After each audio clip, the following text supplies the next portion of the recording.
El día de hoy vamos a trabajar con la programación en Octave de las integrales múltiples. Eso, este tema lo vimos el martes pasado, entonces creo que lo más conveniente es ver este martes, el día de hoy, ver cómo se programa esto en Octave rápidamente. ¿Ok?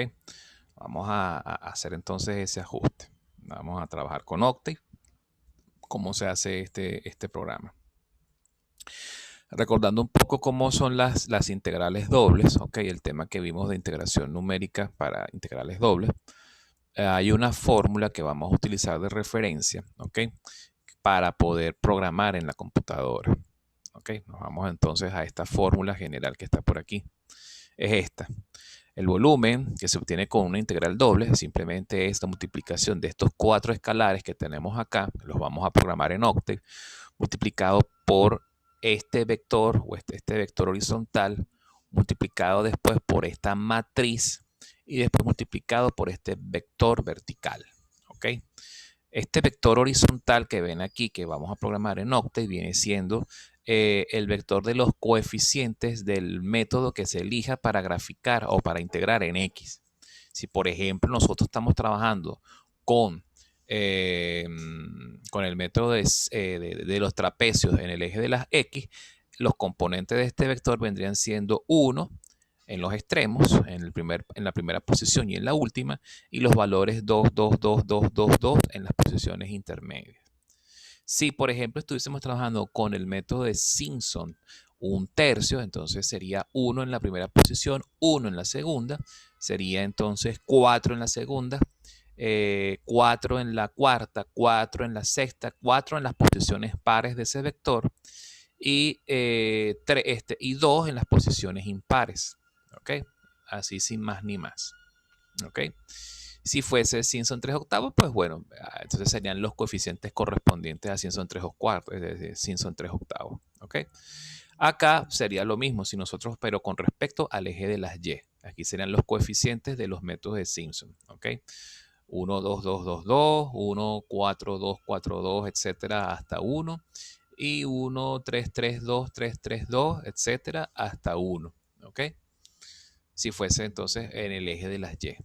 Y aquí, bueno, serían simplemente los coeficientes. Si fuese Simpson un tercio en el eje de las X, aquí en R se le colocaría un tercio. Si fuese 3 octavos en X, 3 octavos. Si fuese trapecios en X, sería un medio. Y este sería el correspondiente para la integración en Y. ¿Ok? Este, por supuesto, sería el delta en X y el delta en Y. ¿Ok? Esta forma que tenemos aquí es mucho más cómoda de trabajar al momento de nosotros poder programar este método en la computadora. Esta matriz de qué estaría compuesta, de qué se compone, de los valores que toma la función para los diferentes valores de X definidos en términos de lo que son los intervalos de integración en X y en Y. Después entonces la matriz de matriz de cotas, pues, por llamarlo de algún modo, que son las diferentes cotas que tienen la función, que recordemos que esa función representa una superficie en el plano, en el espacio tridimensional. ¿Ok? En el espacio tridimensional. Estos serían los diferentes valores que toma la función, que toma en la superficie. ¿Ok? De acuerdo a los números de filas o números de columnas o los números de intervalos en X y el número de intervalos en Y que se tomen en cuenta. Dependiendo del número de intervalos, se van a generar una sucesión de valores en X y en Y que cuando uno los mete en forma de pares ordenados en la función, te genera esta matriz que tenemos acá. Esta matriz, por supuesto, nosotros estaríamos en capacidad de poder generarla automáticamente en Octave, aprovechando algunos comandos o algunas funciones que nosotros aprendimos de la etapa del tema de sistemas de ecuaciones no lineales que vimos para el segundo parcial. ¿Se acuerdan cuando había que graficar superficies y ese tipo de cosas? Vamos a utilizar la función MeshGrid nuevamente, pero para generar matrices en Y, matrices en X, de valores en X y valores en Y, para meterlos en la superficie en Z. ¿Ok? Bueno, vamos entonces a trabajar aquí con Octave. Vamos a editar la primera la primera de estas. Ajá, aquí hay algo muy importante que es necesario considerar. Recordemos que nosotros podemos tener varias variantes, ¿ok? Esto me recuerda un poco a la serie de Loki que estaban dando en Disney Plus, las variantes.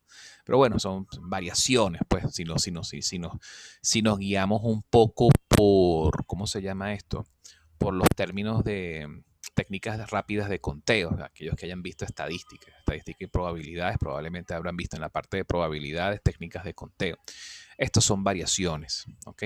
Variaciones con repetición. Entonces, ¿cuántas variaciones con repetición podemos nosotros generar aquí? Porque fíjense que nosotros podemos utilizar de manera libre cualquier método en cualquiera de los dos ejes. Es decir, podemos trabajar contrapesos en el eje X y en el eje Y podemos trabajar contrapesos nuevamente, o con sin son un tercio o con sin son 3/8. En el eje X pudiéramos entonces, en vez de trabajar contrapesos, trabajar con sin son un tercio y después trabajar con cualquiera de los tres métodos conocidos en el eje de las Y.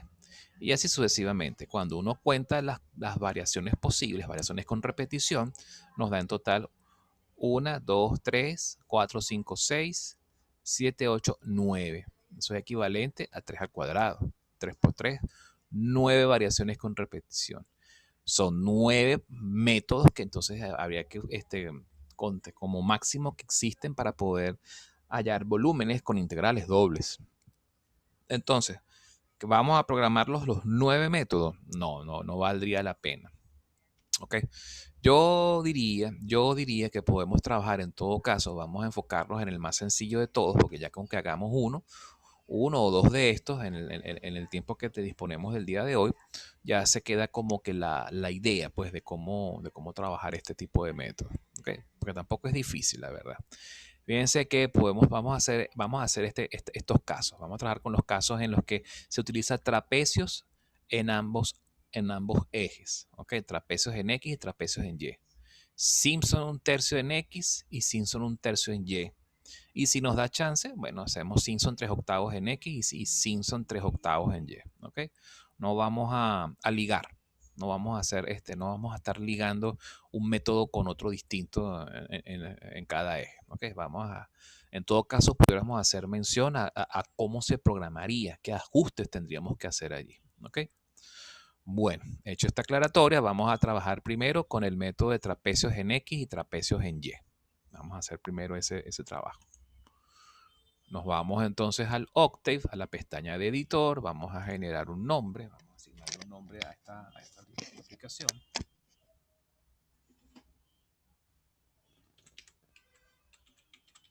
Trapecios 2D.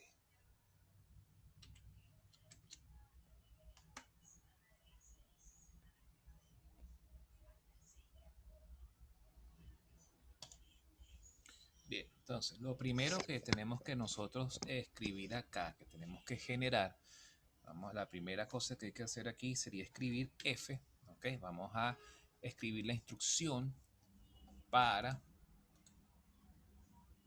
Sí, se movió el micrófono. ¿Se escucha un poco lejos? Sí, lo puse un poquito retirado porque necesito escribir. Déjame ver si lo pongo en una posición que no me moleste los puntos ni tampoco me impida escribir. Vamos a ver si así está mejor. Ok. Vamos a escribir primero la instrucción para hacer el input, ¿ok? De la función.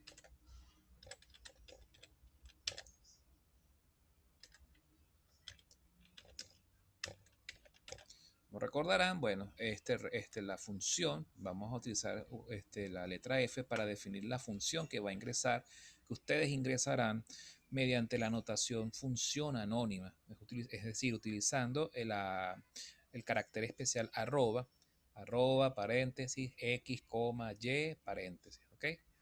Así como tal cual como se trabajó con los sistemas de ecuaciones no lineales, ¿ok? Cuando trabajábamos con superficies y había que entonces trabajaban dos superficies y había que hallar la intersección de las dos superficies con el plano z igual 0, ¿ok? Entonces utilizábamos la función anónima en este caso. Vamos a volver a repetir el uso de la función anónima en dos dimensiones. Bien, vamos a meter ahora las instrucciones para los extremos de integración, ¿ok? del intervalo de integración en el eje de las X. Vamos a denominar las siguientes variables. XA para el extremo izquierdo del intervalo de integración en X.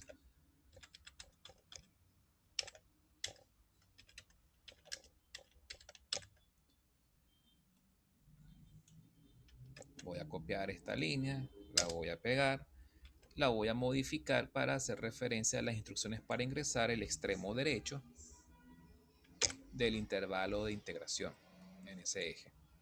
XA, XB. Vamos a hacer ahora lo propio para los extremos del intervalo de integración en el otro eje, en el eje de las Y. Esto vendría siendo Y y Y.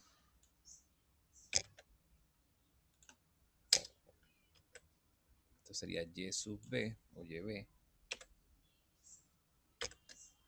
Y YB por acá.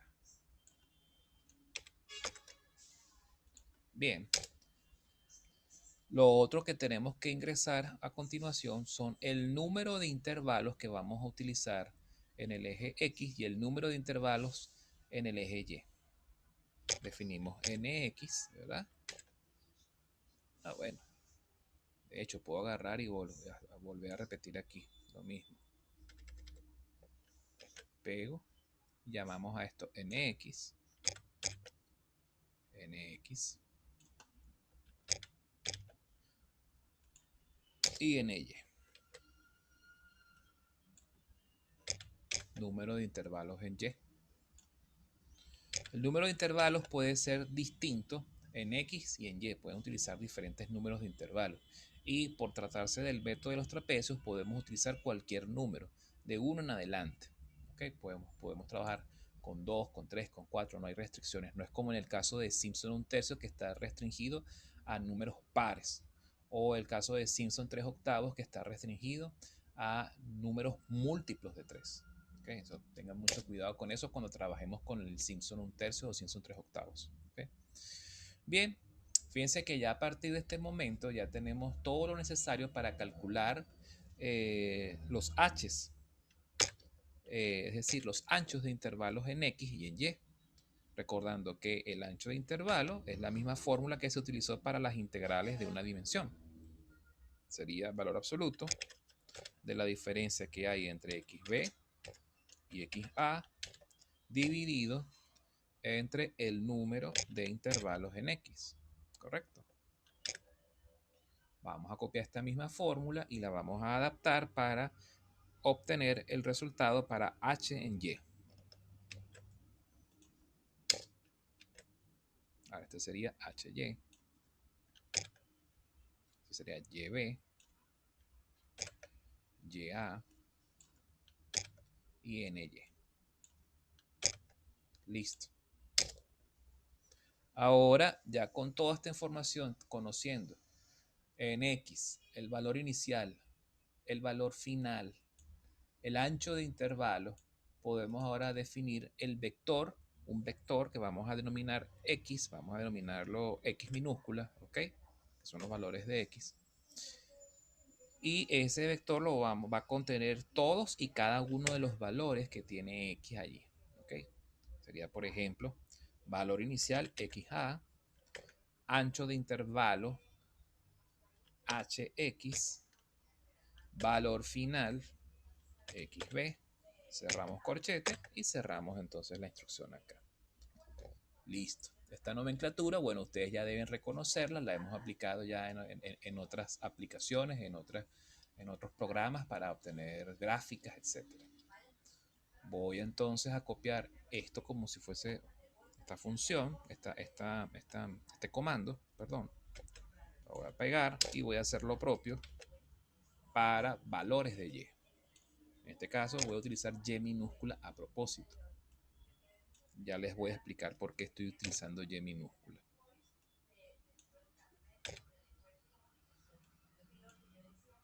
Listo. Ya tenemos entonces valores en X y valores en Y. Ya están definidos. Ahora tenemos que definir matrices. ¿Ok? ¿Por qué? Porque tenemos que aplicar la misma lógica que se empleó para poder graficar funciones. Ustedes se recuerdan la función MeshGrid. tenemos acá, ¿no? Esa función meshGrid nos permitía ir de un vector, agarrar por ejemplo el vector en X. Si queríamos convertir esto en una matriz de valores de X, bueno, simplemente lo que hacía era replicar en la matriz este vector en cada fila de la matriz. Y después agarraba este vector que tenemos acá, lo replicaba como si fuesen componentes en cada columna de una nueva matriz que llamaríamos Y. ¿Ok? Por la forma como viene dada esta matriz de valores que tenemos acá, vamos entonces a escribir aquí en los argumentos de meshGrid, vamos a colocar primero la Y y después la X. ¿Ok? Y lo que arroje meshGrid va a ser, se le va a asignar finalmente a un par de matrices que vamos a denominar y X. Pero fíjense que ahora en este caso se está utilizando las letras mayúsculas. Es decir, que esta matriz Y que va a tener todos los valores de Y colocados en forma de filas. ¿Ok? Porque así es como vienen acá. Y0, Y1, Y2, etcétera, hasta Y sub m. Y todos los valores que están en el segundo vector, que es el vector X, se van a asignar a esta matriz X mayúscula, pero en términos de columnas. Primera columna, X0, X1, X2. Segunda columna se va a repetir X0, X1, X2, etc. De manera que cuando nosotros escribamos la ecuación matricial de la función, ¿ok? Para hallar cada uno de estos valores de f, vamos entonces a hacerlo en función de esas matrices que tenemos aquí, matriz Y y matriz X. ¿Ok? Bien, vamos a chequear aquí. Listo. Ok, esta parte es crucial porque justamente ya en la siguiente línea escribimos a continuación la variable z, cuyos valores, o sea, es una variable que va a ser una matriz. ¿Por qué? Porque sus valores van a venir dados a través de qué cosa. De los valores que nosotros ya utilizando la función f que está aquí, vamos a evaluar f en términos de la matriz X y la matriz Y que acabamos de generar justo en la línea anterior. O sea, estos valores, estas dos matrices las metemos en la función de mano y eso va a generar automáticamente la matriz de valores z. Es decir, esta matriz z que está aquí, esta matriz z corresponde a esta matriz M que vemos acá. Es decir, cada uno de los componentes de M son los componentes de Z. ¿Ok? Bien, listo. Ya a partir de acá, este paso es común para cualquiera de de las nueve variaciones con repetición que existen aquí. ¿Ok? Como vamos a trabajar solo con las variantes trapecio, trapecio, trapecio X, trapecio Y, y después sin solo un tercio en X, sin solo un tercio en Y, y sin solo 3 octavos en X, sin solo 3 octavos en Y, pues bueno, esto es básico, esto es común para para cualquiera de esos programas. Vamos entonces a definir el vector horizontal que tenemos aquí, este vector de arreglo horizontal, que sería el vector de los coeficientes internos del método de los trapecios. Es decir, aquí en la sub 0 o en la primera posición del vector iría 1 y en la última también. Para ello vamos a utilizar, vamos a definir esto como Cx, coeficientes del método en X, ¿verdad? Y vamos a utilizar la función unos. ¿Cuál va a ser la dimensión de eso? Eso va a ser un vector de una fila, ¿verdad? Y nx más 1 columnas o posiciones. Listo. Luego a ese vector Cx tenemos que entonces actualizarle sus, bueno, vamos a hacer lo propio. Después hacemos la actualización de los valores internos. Vamos a hacer lo propio para los coeficientes en Y. Control C, Control V. Esto sería en Y. Y aquí sería con respecto a Y también. Número de intervalos en Y. Ahora lo que hay que hacer es actualizar hacer. Al principio, ¿qué se va a generar? Se va a generar un vector que va a estar compuesto de solo puros valores unitarios, valores unos, ¿ok? En una fila y n sub x más 1 columnas. Lo mismo en y, pero entonces ahora hay que agarrar y actualizar los valores contenidos en de las posiciones de la posición 2 a la posición penúltima, ¿ok? Sustituyendo ese 1 por un 2. ¿Ok? Simplemente se escribe cx, se abre paréntesis y especificamos a continuación de 2 hasta en la posición 2 hasta la posición nx, ¿verdad? Vamos a asignarle el valor 2. Y en cy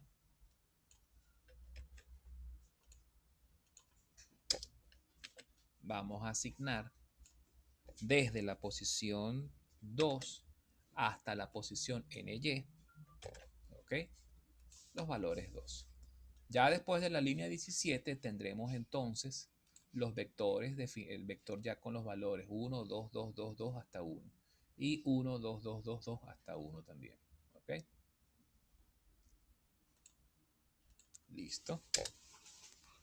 Ya con esto, ya a partir de la siguiente línea, podemos entonces escribir con toda confianza la fórmula del volumen. En este caso, el volumen, ¿cómo sería? Se calcularía de la siguiente manera. Podemos escribir, por ejemplo, como estamos trabajando con el método de los trapecios, R ¿cuánto vale? 1/2. Y S vale 1/2. O sea que nosotros automáticamente podemos multiplicar 1/2 por 1/2, 1/4. O lo que es lo mismo, 0.25, ¿verdad? Por el intervalo en X, luego por el intervalo en Y.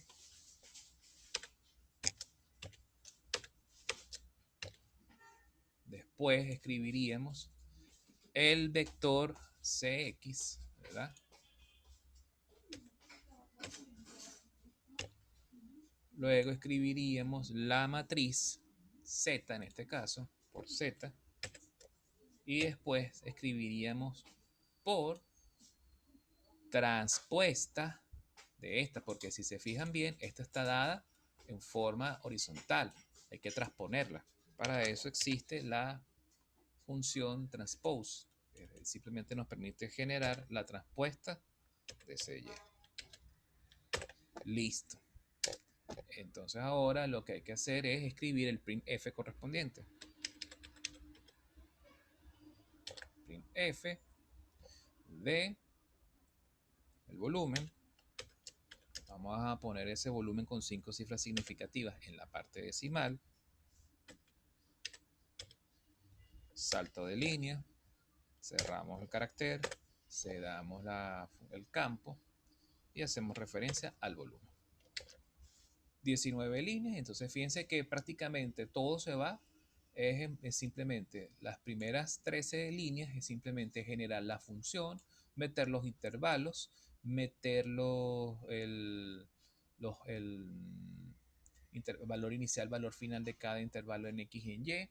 Y después entonces en la línea 14 generar los coeficientes internos del método de los trapecios, actualizarlos y calcular la fórmula. ¿Ves? Es bien sencillo y es muy práctico hacerlo en este lenguaje de programación, porque este lenguaje está orientado justamente a resolver problemas de matemática. ¿Ok? Si uno trata de resolver esto en Visual Basic, es lo que más se me ocurre porque yo trabajo mucho con macros de Excel para mis labores administrativas en la escuela. O cualquier otro programa que, por ejemplo, no sé, cualquier otro lenguaje de programación de propósito general. A lo mejor requeriría un poquito más de líneas porque habría que configurar las matrices, etcétera, definir las variables. En cambio, en un programa como este, o inclusive en Python que también tiene orientación fuerte para resolver problemas matemáticos, sale bastante sencillo esto. Vamos a ejecutarlo, vamos a chequear a ver qué tal nos da.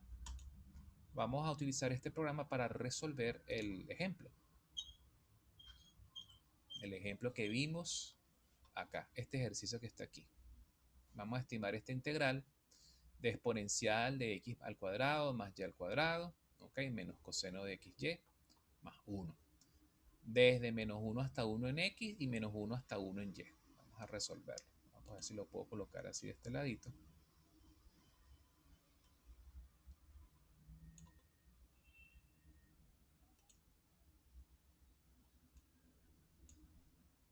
Ok.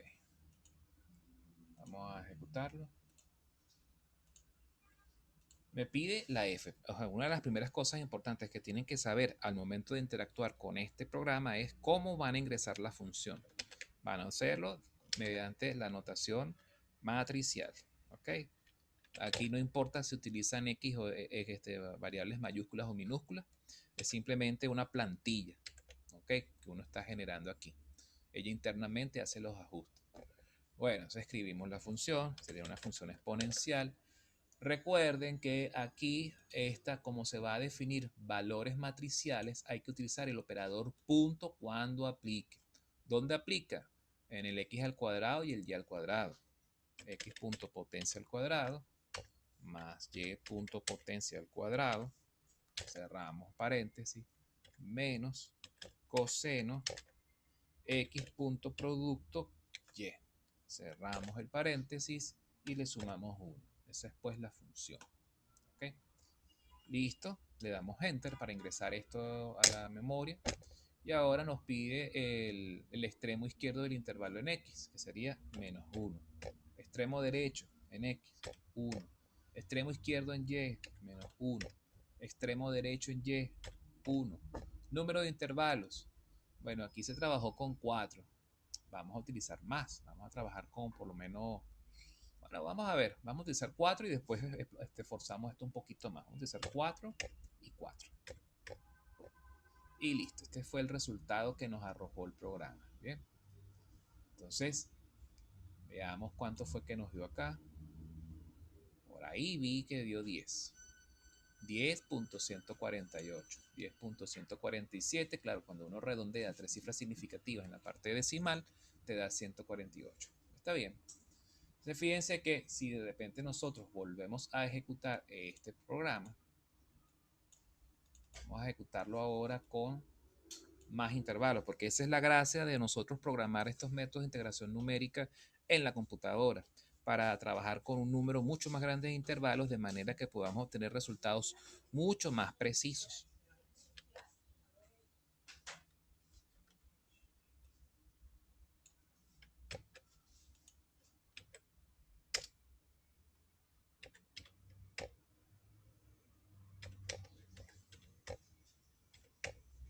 Vamos a trabajar, por ejemplo, con 20 intervalos.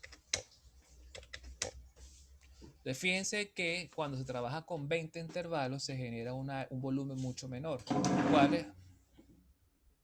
¿Cuál es la razón por la cual esto ocurre? Porque con 4 intervalos existe lo que se conoce el error por exceso, ¿ok?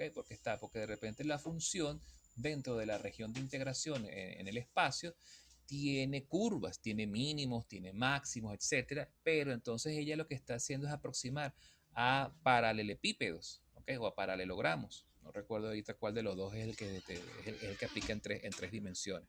Creo que es paralelepípedo. Entonces, ¿qué sucede? Que entonces eso genera errores por exceso, por defecto. Ahora, en la medida en que uno incremente el número de trapecios en X y en Y, ¿verdad? Se hace los pípedos. Está bien, gracias. Muy bien, entonces, en la medida en que uno genere más trapecios, por supuesto, el volumen se va afinando cada vez más. Es más, vamos a hacer una aproximación a 40 trapecios, a ver cuánto nos da esto. Vamos a hacer la aproximación a 40 trapecios. Me queda 1 minuto con 36. Desde menos 1 a 1, menos 1 a 1. Vamos a ponerle 40 y 40 otra vez. Bueno, fíjense que la diferencia ya es muy poca. ¿Eso qué significa? Porque imagínense que estuviésemos haciendo sumatorias de Riemann, pero en vez de hacerlo con rectángulos, lo estamos haciendo con trapecios. Conforme se incrementan el número de intervalos en el mismo ancho de intervalo, por supuesto que está sucediendo, está ocurriendo ese fenómeno del cálculo infinitesimal. Son cada vez más estrechitos y por supuesto vamos a trabajar con, por ejemplo, con 50 trapecios.